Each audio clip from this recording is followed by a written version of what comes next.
Well, I was reading in my guidebook of the supernatural and I saw something that really stirred me up. It excited me. I thought it was very encouraging, and so I wanted to share it with you. There's a lot going on in the world right now, and I think we can use all the encouragement that we can get. It comes from the book of Matthew. It's Matthew chapter 13 and verses, I think, beginning with 31. So I'm going to take a look at it now. And here we go. It says that he put another parable before them, saying, this is Yeshua talking to people. The kingdom of the heavens is like a mustard seed, which when a man took, he sowed in his field. Now, I think it's really neat that he says the kingdom of the heavens is like a mustard seed. The mustard seed being so tiny, so small, but it's going to totally morph into something else. And so then it says that when a man took, he sowed in his field. So here are the first things I got from that. Number one is that God provides the seed, because it says that when man took it, then he sowed it in his field. So, all right, the first thing is that God provides the seed, okay? Now, the second thing that I see in this is that you have to take the seed, all right? So we have to have faith. We have to recognize when there's a seed in front of us, and then we have to take the seed. And then we have to plant it. Where? In somebody else's field, in some borrowed? No, we have to plant it right in our own field.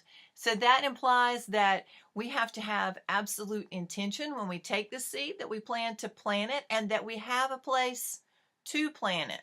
Okay. All right, I hope you're making all these connections. So first of all, we've got God giving the seed. We've got us recognizing the seed and taking the seed. And then we have us planting the seed in our own field. Okay, that's enough right there. That's awesome if you just start thinking about it. But I want to keep going.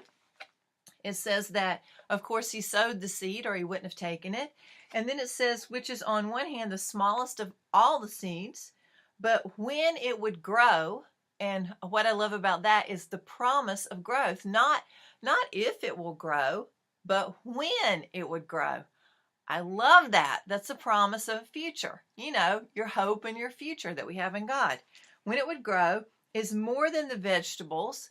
So this thing becomes more than a vegetable. It morphs. It has some peculiar DNA to it. It's not just a vegetable. I mean, it's a seed. It's a mustard seed.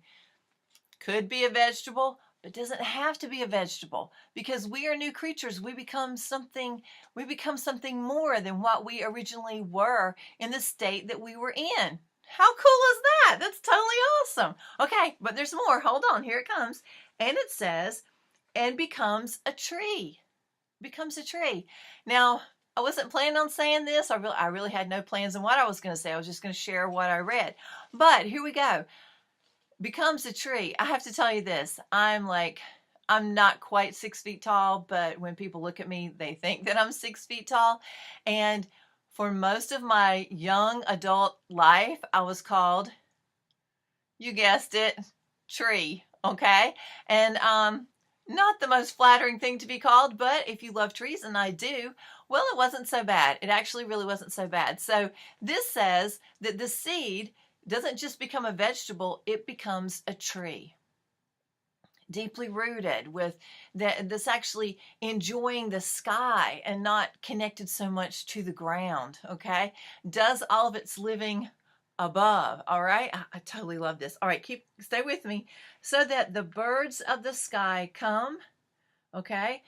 So now that, anytime I hear something like this, it totally takes me to the Field of Dreams movie, build it and they will come, okay? So this seed that becomes more than a vegetable becomes a tree. And so then it says, so that the birds of the sky will come. All right, hang on, here we go. And they make nests in its branches. And that's the part that really got me. They make nest in its branches. And why did that get me? Because that seed that becomes more than a vegetable and eventually becomes a tree.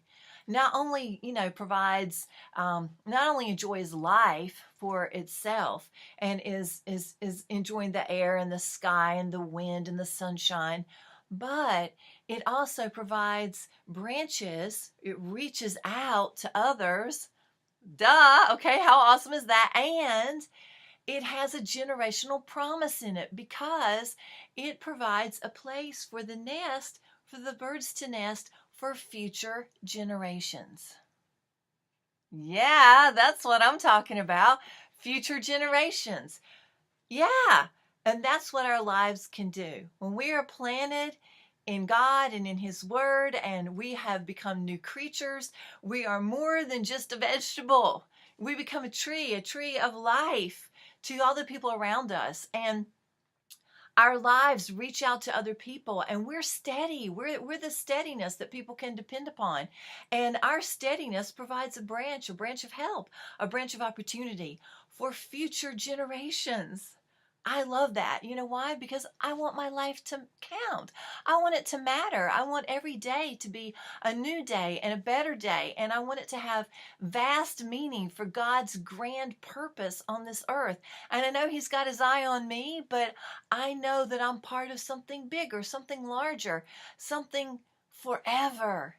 And knowing that every day that I'm growing and I'm providing something for future generations, guys, that's what it's all about. That's really what it's all about. So I wanted to encourage you today. I just wanted to encourage you. I wanted to share this with you, and hopefully you've gotten some happy out of it like I have. It has inspired me today. So today's a great day to be inspired. Today's a great day to be what you really are, what God created you to be, which might start out as a seed. But guys, we're way more than vegetables. Woo! That's awesome. Be a tree today and enjoy your day. God's best to you today and every day. And yeah, you know it. What? There's joy in this world. Have an awesome day.